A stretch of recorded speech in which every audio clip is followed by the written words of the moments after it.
In the dead of night, when most of the world sleeps peacefully, Sarah Martinez stood alone behind 12 feet of razor wire and concrete barriers, her M4 rifle heavy in her hands. The ammunition depot stretched before her like a sleeping giant, containing enough firepower to level a small city. She had been assigned this duty for 3 months, watching over millions of dollars worth of military ordnance, believing she was just another face in the crowd of base security personnel. What she didn't know was that her every move, every decision, every moment of courage under pressure had been quietly observed and documented. Someone had been watching her performance from the shadows, taking notes on her dedication when others cut corners, her alertness during the loneliest hours of the night, and her unwavering integrity when faced with situations that would have broken lesser soldiers. Tonight would be different. Tonight, a knock on the guard shack door would change everything she thought she knew about her military career. On the other side stood a man whose reputation preceded him across every military base in the country, a SEAL commander whose very presence meant something extraordinary was about to unfold. But Sarah had no idea that this unexpected visit would thrust her into a world of classified operations, personal transformation, and discoveries about herself that she never imagined possible. The question wasn't why he had come. The question was whether she was ready for what came next. Sarah Martinez adjusted her tactical vest for the 100th time that evening as she walked the perimeter of the ammunition depot. The October air carried a crisp bite that cut through her uniform, but she had grown accustomed to the cold during her 3 months of guard duty at Fort Braxton. The base sprawled across thousands of acres in North Carolina, but her world had shrunk to this 8-acre compound surrounded by double-layer fencing, motion sensors, and enough surveillance cameras to make a casino owner jealous. At 24, Sarah had enlisted in the Army 2 years prior, driven by a combination of patriotic duty and a desperate need to escape the poverty that had defined her childhood in East Los Angeles. Her mother, Maria, had worked 3 jobs to keep their small apartment, often falling asleep at the kitchen table with bills scattered around her like fallen leaves. Sarah's father had disappeared when she was 12, leaving behind only empty beer bottles and a collection of broken promises. The military had offered structure, purpose, and, most importantly, a steady paycheck that allowed her to send money home every month. The ammunition depot assignment had initially felt like punishment. While other soldiers in her unit were deployed overseas or assigned to exciting training missions, Sarah found herself walking the same concrete paths night after night, checking locks on storage bunkers that held everything from small arms ammunition to artillery shells. Each bunker was numbered and color-coded, containing specific types of ordnance worth millions of dollars. Building 7 held anti-tank missiles, Building 12 contained mortar rounds, and Building 15 housed small arms ammunition that could supply an entire battalion for months. Her shift began at 10 p.m. and ended at 6 a.m., 8 hours of solitude broken only by hourly radio check-ins with the base security office. The work was methodical and demanding. Every 30 minutes, she had to physically check each of the 12 storage buildings, testing door handles, examining locks, and scanning for any signs of unauthorized access. The electronic security system provided backup, but military protocol demanded human verification. One missed check or delayed radio call would bring a rapid response team racing across the base with sirens blazing. During her first week on the assignment, Sarah had found the isolation overwhelming. The silence of the depot at night was broken only by the distant sound of aircraft engines from the nearby airfield and the occasional rustle of small animals moving through the grass beyond the fence. She had initially passed time by listening to music through earphones, but quickly realized this compromised her ability to detect potential security threats. Instead, she developed her own mental exercises, reciting military regulations, practicing Spanish phrases her grandmother had taught her, and planning the budget for her next care package home. The other guards who rotated through the depot were a mixed group of soldiers from various units across the base. Some treated the assignment as an easy job where they could study for correspondence courses or catch up on personal letters. Others complained constantly about the boring nature of the work, counting down the days until they could return to what they considered real military duties. Sarah took a different approach entirely. She treated the ammunition depot like it was the most important assignment in the military. Every lock she checked was examined thoroughly. Every shadow that seemed out of place received her full attention. When other guards might have shortened their patrol routes or extended their break times, Sarah maintained the exact timing and procedures outlined in the security manual. She had read the entire depot security protocol 3 times, memorizing not just her own duties but understanding how her role fit into the larger security picture of the base. Her attention to detail had not gone unnoticed, though she was unaware of the observation. Staff Sergeant Williams, her immediate supervisor, had commented to his superiors about the young soldier who actually seemed to care about her assignment. Unlike the rotating cast of guards who treated depot duty as a temporary inconvenience, Sarah approached each shift with the same intensity she would bring to combat operations. The depot itself was a marvel of military engineering and security. The storage buildings were constructed of reinforced concrete with steel doors that required two separate keys to open. Each building was equipped with temperature and humidity controls to preserve the ammunition in optimal conditions. Motion sensors created an invisible web throughout the compound, while thermal cameras provided coverage even during the darkest nights. The entire facility operated under strict protocols that required multiple authorizations for any access to the stored ammunition. Sarah had learned these systems thoroughly, not because it was required, but because she believed understanding her environment made her more effective. She knew which cameras had blind spots, though she never exploited this knowledge. She understood the timing of the automated sensor sweeps and could predict when the thermal cameras would rotate to cover different sections. This knowledge made her feel more connected to her mission rather than just going through the motions. Her personal life had simplified since beginning the depot assignment. The night shift schedule meant she slept during the day, waking in the late afternoon to eat dinner and prepare for another night of guard duty. She had few friends on the base, partly due to her schedule and partly because of her intense focus on her duties. Other soldiers sometimes invited her to join them for weekend activities or evening gatherings, but Sarah usually declined, preferring to use her free time for physical training or studying military manuals. The loneliness was real, but Sarah had learned to find purpose in solitude. During her childhood, she had often been alone while her mother worked, and she had developed an ability to find comfort in her own company. The depot assignment felt familiar in some ways, requiring self-reliance and internal motivation that reminded her of those long afternoons in their empty apartment, doing homework at a wobbly kitchen table while dinner cooked in a slow cooker. Money remained a constant concern, despite the steady military paycheck. Sarah sent $400 home every month to help her mother with rent and utilities. She maintained her own expenses on the remaining portion of her salary, which meant few luxuries and careful budgeting for necessities. Her off-duty clothes were limited to a few civilian outfits purchased from the base exchange, and her entertainment budget was practically non-existent. The sacrifice felt worthwhile when she received letters from her mother describing how the extra money had allowed her to cut back to 2 jobs instead of 3. The ammunition depot represented more than just a security assignment to Sarah. It symbolized responsibility and trust that the military had placed in her hands. Every night, she protected millions of dollars worth of equipment that could be used to defend her fellow soldiers in combat situations. The thought that her vigilance might prevent ammunition from falling into the wrong hands or being damaged by security breaches gave meaning to even the most routine aspects of her duties. Her reputation for reliability had begun to spread beyond her immediate supervisors, though Sarah remained unaware of this development. Other guards mentioned her professionalism when discussing depot assignments. Security personnel from different shifts noted her thoroughness in shift change reports. The base military police had received several positive comments about her interactions during their random security checks of the depot. As Sarah completed another perimeter check on this particular October evening, she reflected on how the assignment had changed her perspective on military service. The depot had taught her that not all important military work involved dramatic action or combat situations. Sometimes the most crucial duties were the quiet ones, performed by dedicated soldiers who understood that security and readiness required constant attention to detail. The radio crackled to life as she approached the guard shack for her hourly check-in. Depot 7, this is base security, radio check. Base security, this is Depot 7, all clear, no issues to report, Sarah responded with the practiced efficiency that had become second nature over 3 months of identical exchanges. What she could not have known was that tonight would be the last time she would make that routine radio call as just another guard fulfilling a standard assignment. Changes were already in motion that would transform her understanding of her role, her capabilities, and her future in ways she could never have imagined during those long, quiet nights watching over the sleeping arsenal. The knock on the guard shack door came at precisely 0200 hours, during the quietest part of Sarah's shift. She had just completed her patrol of the eastern perimeter and was updating her logbook when 3 sharp, authoritative raps echoed through the small building. Sarah immediately stood, her hand instinctively moving to her sidearm as she approached the reinforced door. Unexpected visitors during night shifts were rare and potentially dangerous situations that required careful handling according to security protocols.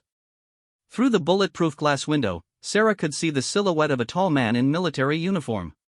Even in the dim lighting provided by the depot's security lamps, she could make out the distinctive bearing of a senior officer.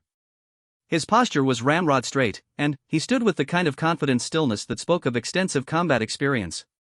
Sarah activated the external intercom system rather than opening the door, following proper security procedures for unscheduled visitors. "This is a restricted area. Please state your name and business," Sarah announced, her voice carrying the firm authority she had developed during her months of depot duty. "Commander Jackson, Naval Special Warfare." "I need to speak with the guard on duty," came the reply through the intercom. The voice was deep, measured, and carried an unmistakable tone of command that Sarah recognized from her interactions with high-ranking officers. Sarah's heart rate increased as she processed this information. Naval Special Warfare meant SEAL teams, and commanders in that community were legendary figures whose reputations often preceded them across military installations. However, security protocols were absolute, regardless of rank or reputation. She could not simply open the door based on a verbal identification, even for a SEAL commander. "Sir, I need to see proper identification and verify your authorization to access this facility," Sarah replied, maintaining her professional demeanor while her mind raced through the proper procedures for handling this unprecedented situation. Commander Jackson stepped closer to the window and held up his military identification card against the glass. Sarah activated the external floodlight and carefully examined the ID. The photograph matched the face before her, and she could see the distinctive gold trident insignia that marked him as a qualified SEAL operator. The identification appeared authentic, but Sarah knew that appearances could be deceiving, especially in security situations involving sensitive military installations. She picked up the secure telephone connected directly to base headquarters and dialed the number for the duty officer. The phone rang twice before a voice answered. "Base security, this is Sergeant Morrison." "Sergeant Morrison, this is Martinez at Depot 7. I have an individual here claiming to be Commander Jackson from Naval Special Warfare, requesting access to speak with me. I need verification of his authorization to be in this area," Sarah reported, keeping her eyes on the figure outside the door. "Stand by, Martinez," Morrison replied. Sarah could hear keyboard clicking and muffled conversations in the background as the duty officer checked various databases and communication logs. The wait stretched for several long minutes while Commander Jackson stood patiently outside the guard shack, showing no signs of impatience or frustration at the security procedures. "Martinez, Commander Jackson is cleared for access to your location. He has proper authorization from base command. You may allow him entry," Morrison finally confirmed through the phone. Sarah replaced the phone and approached the door, still feeling uncertain about this highly unusual situation. She unlocked the multiple security mechanisms and stepped aside as Commander Jackson entered the guard shack. Up close, she could see that he was a man in his early 40s with graying hair at his temples and intense blue eyes that seemed to take in every detail of his surroundings. His uniform was immaculate, and he carried himself with the easy confidence of someone accustomed to operating in dangerous and unpredictable environments. "Thank you for following proper security procedures, Martinez," he said, reading her name tag.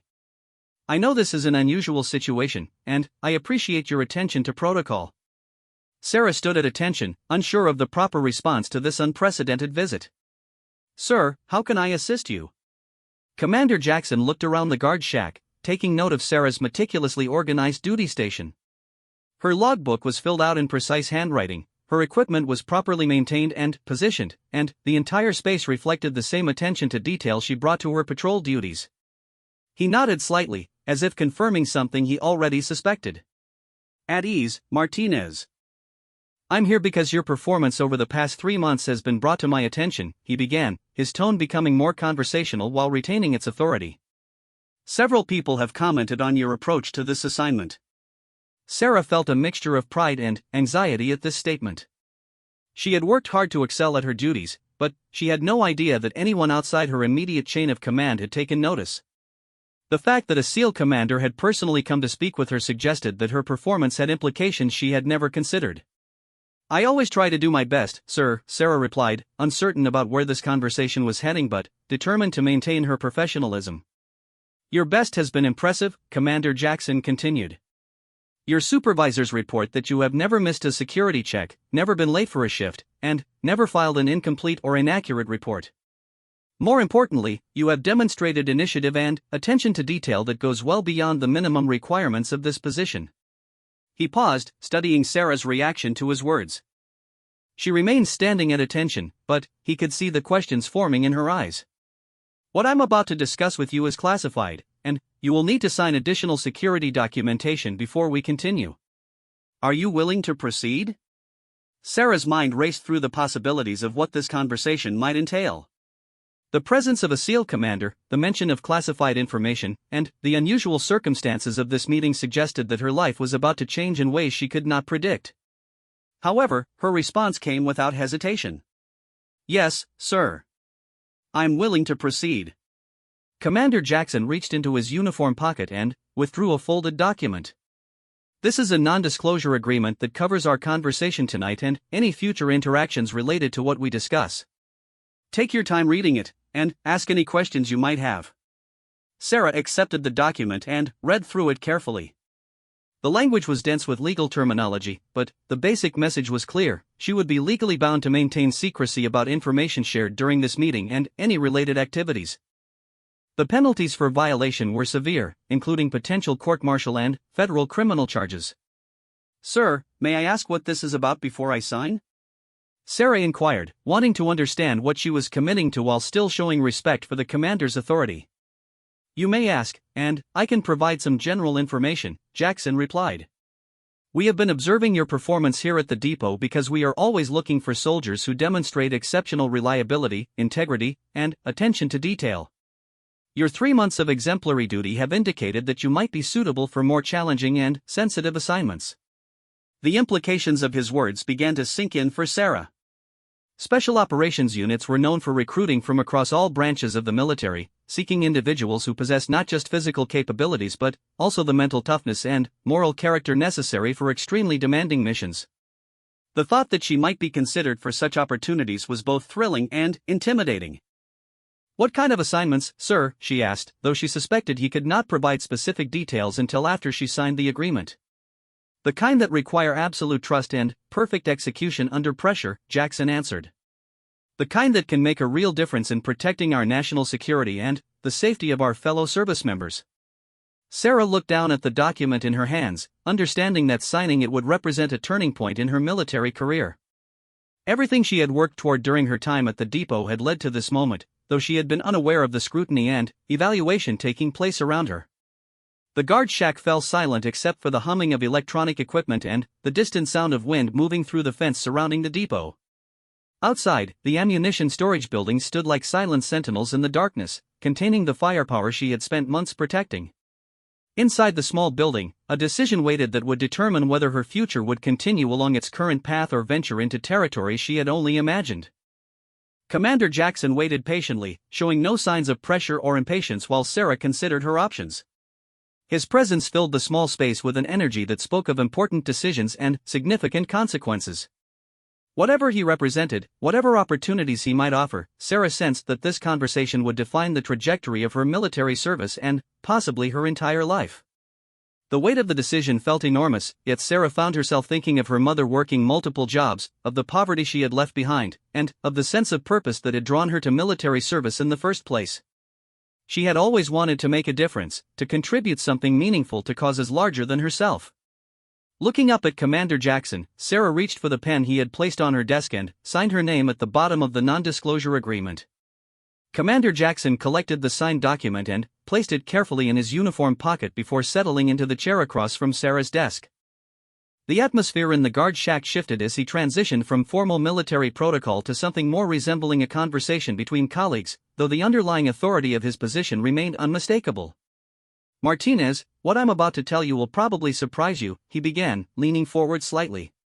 "For the past 3 months, your performance here has been part of an evaluation process. Not just by your immediate supervisors, but by personnel from my unit who have been monitoring your duties." Sarah felt a mixture of shock and confusion wash over her. The idea that SEAL operators had been watching her mundane guard duties seemed almost impossible to believe. "Sir, I don't understand. What could my work here possibly have to do with special operations?" "More than you might think," Jackson replied with a slight smile. You see, the most important qualities we look for in potential candidates aren't necessarily the obvious ones. Physical fitness and tactical skills can be taught. What we cannot teach is the kind of character you've demonstrated night after night in this isolated assignment. He stood and moved to the window, looking out at the ammunition depot that had become Sarah's world for the past 3 months.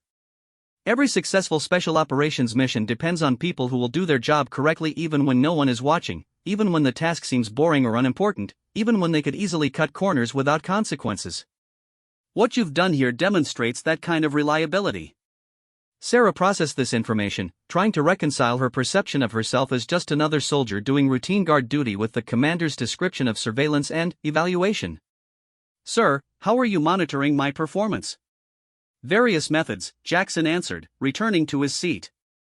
"Random spot checks during your shifts, analysis of your security reports, conversations with other guards who worked alongside you, and evaluation of your responses to the occasional irregular situations that arose during your duty periods." As he spoke, Sarah began to recall incidents over the past 3 months that had seemed routine at the time but now took on new significance. There had been the night when motion sensors detected movement near the perimeter fence that turned out to be deer, but she had followed full alert procedures until the source was identified. Another time, she had discovered a damaged lock on one of the storage buildings and had immediately reported it through proper channels rather than attempting to fix it herself. "The lock on Building 8, Sarah said suddenly, remembering the incident from 6 weeks earlier. "Exactly," Jackson confirmed. "That lock had been deliberately damaged as a test. We wanted to see how you would respond to a potential security breach. Your reaction was textbook perfect. You secured the building, reported the situation immediately, and maintained security protocols until a repair team arrived." Sarah realized that what she had considered simply doing her job correctly had actually been a series of tests designed to evaluate her suitability for something far beyond depot guard duty. The thought was both flattering and slightly unsettling, knowing that she had been under observation without her knowledge. "There were other tests," Jackson continued. "The civilian contractor who showed up claiming to need access to Building 12 for maintenance verification.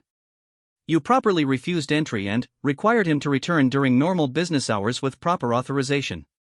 The supply truck that arrived 2 hours early for a scheduled delivery.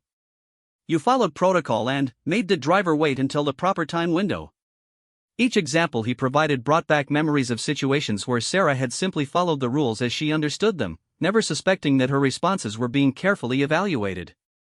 She had always approached her duties with seriousness, but now she understood that this approach had been viewed through a much different lens than she had imagined. "Sir, what exactly are you offering me?" Sarah asked, ready to understand the purpose behind months of hidden evaluation. Commander Jackson reached into another pocket and withdrew a folder containing several documents. "I'm offering you the opportunity to volunteer for assessment and selection for a classified program that works closely with special operations units. This would involve additional training, significantly increased security clearance, and assignment to missions that I cannot describe in detail until you complete the selection process." The folder felt heavy in Sarah's hands as she accepted it, understanding that it contained information about opportunities she had never dared to imagine. Her mind immediately jumped to the practical implications of such a change. "Sir, what about my current assignment and my unit? If you choose to proceed, you would be transferred to a temporary duty status for the selection process. Your current command has already been briefed on this possibility and has given their approval for your participation. They have been very complimentary about your performance and professionalism." Sarah opened the folder and began reading the first document, which outlined a selection process that would last 8 weeks and would test candidates physically, mentally, and psychologically. The training would take place at a facility she had never heard of, and successful completion would lead to assignment within a program called Strategic Support Operations. "Strategic Support Operations?" she asked, looking up from the documents. "A unit that provides specialized support to special operations teams," Jackson explained. "SSO personnel often work in small teams or individually, providing intelligence, logistical support, and security for sensitive operations. It requires people who can work independently, make sound decisions under pressure, and maintain absolute security standards." As Sarah continued reading, she learned that SSO teams were often deployed to foreign countries, working closely with SEAL teams, Army Special Forces, and other elite units. The work involved significant risk but also provided opportunities for meaningful contribution to national security objectives. Successful SSO personnel could expect to advance rapidly through military ranks and would receive specialized training that would be valuable throughout their military careers. The salary information in the folder showed a significant increase in pay, which would allow Sarah to send more money home to her mother while also improving her own standard of living. More importantly, the description of the work aligned with her desire to make a meaningful contribution to something larger than herself. "Sir, why me?" Sarah asked. "There must be thousands of soldiers who could do this work." "There are thousands who could potentially do this work," Jackson corrected. "But there are very few who have demonstrated the specific combination of qualities we require. Your performance here has shown us that you possess integrity, attention to detail, ability to work independently, and commitment to excellence even in routine assignments. These are exactly the characteristics we need." He paused, allowing her to absorb this information. "Additionally, your background gives you certain advantages. You speak fluent Spanish, you understand how to function effectively with limited resources, and you have shown that you can maintain high performance standards even under monotonous conditions. These skills translate well to the kind of work SSO performs." Sarah thought about her childhood in East Los Angeles, the financial struggles that had shaped her perspective on life, and the determination that had driven her to excel in military service despite starting from disadvantaged circumstances. She had never considered these experiences as qualifications for special operations support, but Jackson's explanation helped her understand how her background had prepared her for challenges she had never anticipated. "What happens if I don't succeed in the selection process?" she asked, thinking about the practical implications of leaving her current assignment. "You would return to your current unit with no negative impact on your military record," Jackson assured her. "The selection process is designed to identify the right people for this work, and there is no shame in not being selected. Many excellent soldiers attempt this training without succeeding. What matters is that you have the courage to try." The conversation was interrupted by Sarah's radio crackling to life with the scheduled hourly check-in from base security. She responded with her standard all-clear report, but the routine interaction felt surreal given the extraordinary conversation taking place in her guard shack. After completing the radio call, Sarah returned her attention to Commander Jackson and the life-changing decision she was being asked to make. The documents in her hands represented a path toward opportunity she had never imagined, working with the most elite units in the military and contributing to missions of national importance. At the same time, she was acutely aware of the risks involved. Special operations work was dangerous, and even support personnel faced significant hazards. The selection process itself would be physically and mentally demanding, with no guarantee of success. Failure would mean returning to regular military duties having attempted something beyond her proven capabilities. "How long do I have to decide?" Sarah asked. "The next selection cycle begins in 2 weeks, Jackson replied. "I need your answer by tomorrow evening if you want to participate." The weight of the decision settled over Sarah as she realized that she had less than 24 hours to choose between continuing her current path and taking a leap toward something entirely unknown. Everything she had worked for, everything she had accomplished, had led to this moment of choice that would define her future in ways she was only beginning to understand. The remainder of Sarah's shift passed in a blur of conflicting thoughts and emotions. After Commander Jackson departed, leaving her with the folder of classified documents and the weight of an impossible decision, she found herself going through the motions of her security rounds while her mind raced through the implications of what she had learned. Each familiar step along the perimeter fence felt different now, knowing that her performance had been secretly evaluated for months by some of the most elite soldiers in the military. As dawn approached and her relief guard arrived for the morning shift, Sarah handed over the security log and completed her final radio check-in, wondering if this might be the last time she performed these routine duties. The normalcy of the shift change felt almost absurd given the extraordinary conversation that had taken place just hours earlier. Her replacement, Corporal Thompson, noticed her distracted demeanor but attributed it to fatigue from the long night shift. Sarah drove back to her barracks through the quiet base roads, watching the sunrise paint the sky in shades of orange and pink that she had never really noticed during her previous morning commutes. The beauty of the moment felt significant somehow, as if she were seeing her world with new eyes that could appreciate both its familiar comforts and its limitations. In her small barracks room, Sarah spread the documents from Commander Jackson across her narrow desk and began reading them more carefully. The selection process outlined in the papers was daunting. 8 weeks of intensive training that would test every aspect of her physical fitness, mental toughness, and psychological resilience. Candidates would be evaluated on their ability to operate under extreme stress, make critical decisions with incomplete information, and maintain their effectiveness during extended periods of sleep deprivation and physical exhaustion. The failure rate for the program was sobering. According to the statistics provided, only about 30% of candidates successfully completed the selection process. Even more concerning, some candidates were eliminated not for failing specific tests but for lacking the intangible qualities necessary for special operations support work. The document emphasized that selection was as much about character and judgment as it was about meeting measurable performance standards. Sarah tried to imagine herself in the scenarios described in the training outline. Night navigation exercises through unfamiliar terrain while carrying heavy equipment. Psychological evaluations designed to test her stability under pressure. Leadership exercises where she would be required to make decisions affecting the safety and success of her teammates. The challenges seemed almost overwhelming for someone whose military experience consisted primarily of basic training and 3 months of guard duty. Yet as she read about the opportunities available to successful graduates of the program, Sarah felt a growing sense of excitement that competed with her anxiety. SSO personnel worked on missions that directly impacted national security. They traveled to locations around the world, often operating in environments where their skills and judgment could mean the difference between mission success and failure. The work required constant learning and adaptation, presenting challenges that would push her to develop capabilities she never knew she possessed. The financial benefits were significant but not the primary attraction for Sarah. While the increased pay would certainly help her family situation and improve her own standard of living, what appealed to her most was the opportunity to make a meaningful contribution to something important. The routine of depot guard duty had taught her valuable lessons about discipline and attention to detail, but it had also left her hungry for work that felt more directly connected to the larger purposes of military service. Sarah's phone rang, interrupting her study of the documents. The caller ID showed her mother's number, and Sarah answered immediately, grateful for the familiar voice that could provide perspective on her current dilemma. "Mija, how are you?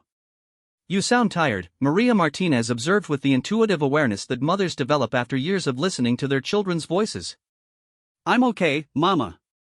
Just finished a long shift," Sarah replied, settling back on her narrow military-issue bed. "How are things at home?" "Better, thanks to the money you send. I was able to cut back to just 2 jobs last month, and I'm sleeping more now." "You don't know how much that means to me," Maria said, and Sarah could hear the gratitude and relief in her voice. As they talked about family news and neighborhood gossip, Sarah found herself thinking about how her decision would affect her ability to support her mother. The increased pay from SSO work would allow her to send more money home, but the training period would involve significant uncertainty. If she failed to complete the selection process, she would return to regular military duties without any improvement in her financial situation. More importantly, the dangerous nature of special operations support work meant that Sarah would be taking risks that could potentially leave her mother without any support at all. The thought of Maria returning to 3 jobs because Sarah had been injured or killed during a mission was almost unbearable to contemplate. "Mama, can I ask you something?" Sarah said when the conversation reached a natural pause. "Of course, Mija. What is it?" "If you had a chance to do something really important, something that could make a big difference but was also very risky, would you take it?" Maria was quiet for a long moment, and Sarah could almost see her mother's face as she considered the question with the seriousness she brought to all important matters. "That depends, Mija. What kind of risk, and what kind of difference?" Sarah struggled with how to answer without violating the security requirements of her conversation with Commander Jackson. The kind of risk that comes with trying to do more than you've done before. And the kind of difference that could help protect people. "You're talking about your military work," Maria said, demonstrating the perceptiveness that had helped her navigate years of financial and personal challenges. "Something new has come up for you." "Yes," Sarah admitted.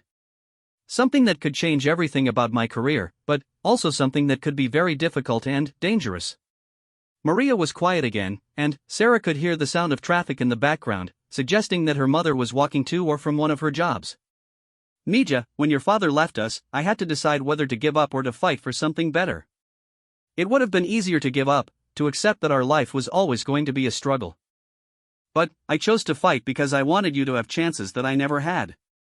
She paused, and, when she continued, her voice carried the strength that had sustained their family through years of hardship. If this opportunity is real, if it's something that could let you become the person you're meant to be, then you have to try. The money you send helps, but what helps more is knowing that you're building a life that matters. After ending the call with her mother, Sarah felt a clarity that had been missing during her hours of internal debate. The fear and uncertainty remained, but they were overshadowed by a growing conviction that this opportunity represented exactly what she had been preparing for during her months of meticulous guard duty. Sarah spent the rest of the day researching what little information she could find about special operations support roles, reading military regulations about transfer procedures, and mentally preparing herself for the conversation she would need to have with Commander Jackson. By evening, she had made her decision. The phone number Jackson had provided connected directly to his secure communication system, and, when he answered, his voice carried the same calm authority she remembered from their meeting. "Commander Jackson, this is Martinez. I've made my decision about the SSO selection process." "Go ahead, Martinez." "Sir, I want to volunteer for the program. I understand the risks and the requirements, and I believe this is what I want to do with my military career." There was a brief pause before Jackson responded, and Sarah could hear what sounded like approval in his voice. "Outstanding, Martinez. Report to Building 847 tomorrow at 0800 hours for initial processing. Bring only your personal identification and the documents I provided last night. Everything else will be provided for you." "Yes, sir." "Sir, may I ask one question?" "Of course. How confident are you that I can succeed in this program?" Jackson's answer came without hesitation. "Martinez, if I weren't confident in your abilities, we wouldn't be having this conversation. The selection process will be challenging, but you've already demonstrated the most important qualities we're looking for. The rest is just a matter of pushing yourself to discover capabilities you probably don't know you have." After ending the call, Sarah sat in her small room surrounded by the possessions that had defined her military life for the past 2 years. Tomorrow, she would begin a journey towards something completely unknown, leaving behind the security and predictability of her current assignment for opportunities that both excited and terrified her. She opened her laptop and began typing an email to her mother, trying to find words that would explain her decision without revealing classified information. As she wrote, Sarah realized that she was no longer the same person who had begun guard duty at the ammunition depot 3 months earlier. The routine duties and long nights of solitude had prepared her for this moment in ways she was only beginning to understand. The young woman who had enlisted in the army to escape poverty and send money home to her family was evolving into someone capable of contributing to missions that protected national security. Tomorrow would mark the beginning of discovering just how far that evolution could take her. 6 months later, Sarah Martinez stood in a briefing room at a classified facility in Virginia, wearing the distinctive insignia of Strategic Support Operations on her uniform. The young woman who had spent lonely nights walking the perimeter of an ammunition depot had been transformed through 8 weeks of the most demanding training she had ever experienced, followed by specialized schooling in intelligence analysis, advanced communications, and cross-cultural operations. The selection process had tested every aspect of her character and capabilities. During the first week, candidates had been subjected to continuous physical and mental challenges designed to eliminate those who lacked the resilience necessary for special operations support work. Sarah had watched as soldiers who seemed stronger and more experienced than her were eliminated for inability to maintain performance standards under extreme stress. The psychological evaluations had been particularly challenging. Military psychologists had probed every aspect of her background, motivations, and mental stability through interviews, written tests, and scenario-based exercises. They had questioned her about her childhood poverty, her relationship with her absent father, and her ability to make life-or-death decisions under pressure. Sarah had answered every question with complete honesty, understanding that any attempt to present herself as something other than what she truly was would ultimately result in failure. Physical training had pushed her beyond limits she thought possible. Daily runs began at 5 miles and gradually increased to 15 miles over mountainous terrain while carrying 40-pound packs. Obstacle courses tested not just physical fitness but problem-solving abilities as candidates were required to overcome barriers using limited resources and creative thinking. Sleep deprivation exercises required maintaining alert performance during extended periods with only 2 or 3 hours of rest per night. The leadership exercises had surprised Sarah with their complexity and realism. She had been placed in scenarios where she was responsible for the safety and success of teammates during simulated combat operations. These exercises tested her ability to make sound decisions with incomplete information, communicate effectively under stress, and maintain team cohesion when everything seemed to be going wrong. Her experience during those long nights at the ammunition depot, learning to stay alert and maintain standards even when alone and unsupervised, had proven invaluable during these tests. By the fourth week of selection, the original group of 60 candidates had been reduced to 23. Sarah had formed close bonds with several of her fellow candidates, including Marcus Rodriguez, a former Marine infantry sergeant, and Jennifer Chan, an Air Force intelligence specialist. Together, they had supported each other through the most difficult phases of training, sharing encouragement during moments when the challenges seemed insurmountable. The academic portion of training had introduced Sarah to aspects of military operations she had never imagined. She learned to analyze intelligence reports, identifying patterns and connections that could provide vital information for operational planning. Communications training taught her to operate sophisticated radio and satellite systems that allowed coordination between special operations teams and command centers thousands of miles away. Cultural awareness classes prepared her for deployment to foreign countries where understanding local customs and languages could mean the difference between mission success and failure. Language training had built upon Sarah's native fluency in Spanish, adding conversational abilities in Arabic and Portuguese that would prove valuable during deployments to regions where SSO teams frequently operated. The intensive language instruction required her to spend hours each day in conversation with native speakers, learning not just vocabulary and grammar but the cultural nuances that would help her blend into foreign environments. Medical training had been one of the most demanding aspects of the program. All SSO personnel were required to function as combat medics, capable of providing emergency medical care to wounded team members or civilians in remote locations where traditional medical support was unavailable. Sarah had learned to perform basic surgery, treat gunshot wounds, and stabilize patients for evacuation under combat conditions. The training had been emotionally challenging as well as technically demanding, requiring her to remain calm and effective while dealing with simulated casualties that felt disturbingly realistic. The graduation ceremony for successful candidates had been a small, private affair attended only by SSO leadership and a few family members who had been granted security clearances. Sarah's mother had made the trip from Los Angeles, and her pride had been evident as she watched her daughter receive the SSO insignia from Commander Jackson. Maria Martinez had struggled with tears as she realized how far her daughter had traveled from their small apartment in East Los Angeles to this moment of professional achievement.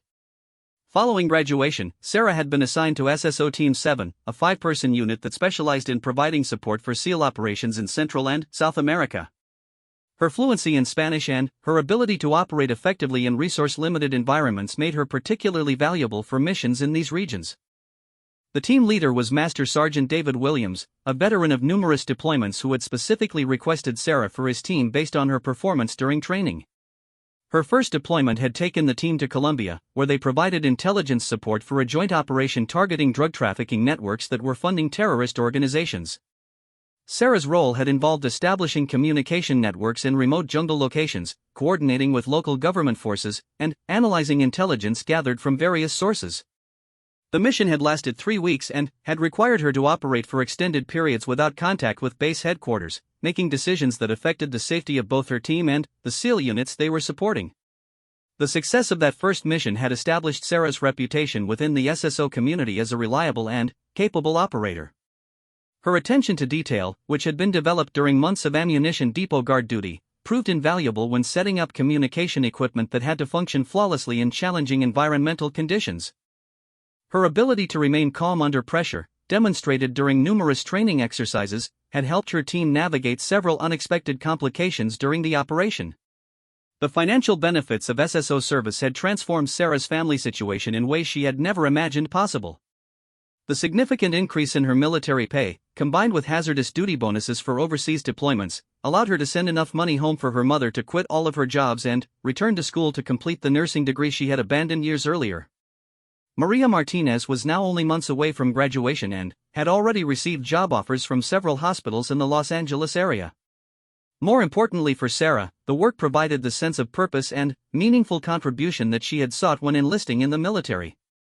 Each mission involved challenges that required her to use every skill she had developed, from technical expertise to cultural awareness to leadership abilities. The knowledge that her performance could directly impact the safety of American military personnel and the success of operations protecting national security gave significance to even the most routine aspects of her duties. The team dynamics within SSO-7 had become like a second family for Sarah. The trust and interdependence required for successful special operations support had created bonds deeper than those she had experienced with any previous military unit. Each team member brought unique skills and perspectives that contributed to the team's overall effectiveness, and Sarah had discovered leadership abilities she never knew she possessed as she gradually assumed responsibility for coordinating complex communication and intelligence operations. Commander Jackson had maintained contact with Sarah throughout her SSO service, serving as both mentor and advocate for her continued professional development. During their most recent meeting, he had discussed opportunities for her to attend advanced training programs that could lead to assignment with even more specialized units. The conversation had reminded Sarah of that night in the guard shack when he had first explained the opportunities available to soldiers who demonstrated exceptional reliability and character.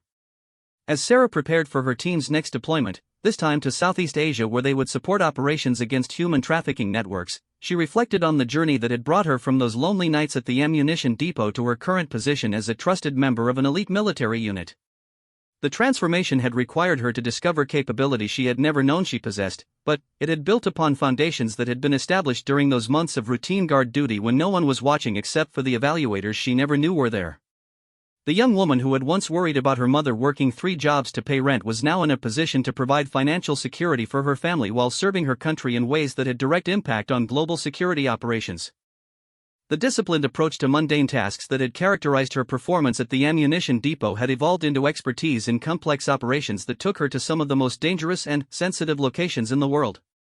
Standing in the briefing room, surrounded by classified maps and intelligence reports that outlined their upcoming mission, Sarah understood that her story was still being written. Each successful operation opened doors to new opportunities and greater responsibilities within the special operations community. The path that had begun with a simple assignment to guard military ammunition had led to adventures and achievements she could never have imagined during those quiet nights walking the perimeter fence. The knock on the guard shack door that had changed everything had come exactly when she was ready for it, though she hadn't known it at the time. Commander Jackson had seen potential in her that she hadn't recognized in herself, but he had also seen the character and work ethic that had been demonstrated through months of dedication to an assignment that others had considered boring and unimportant. As her team prepared to deploy on another mission that would test every skill they had developed, Sarah realized that her greatest achievement was not the prestigious assignment or the financial security she had gained, but the discovery that ordinary dedication to duty could lead to extraordinary opportunities for service and personal growth.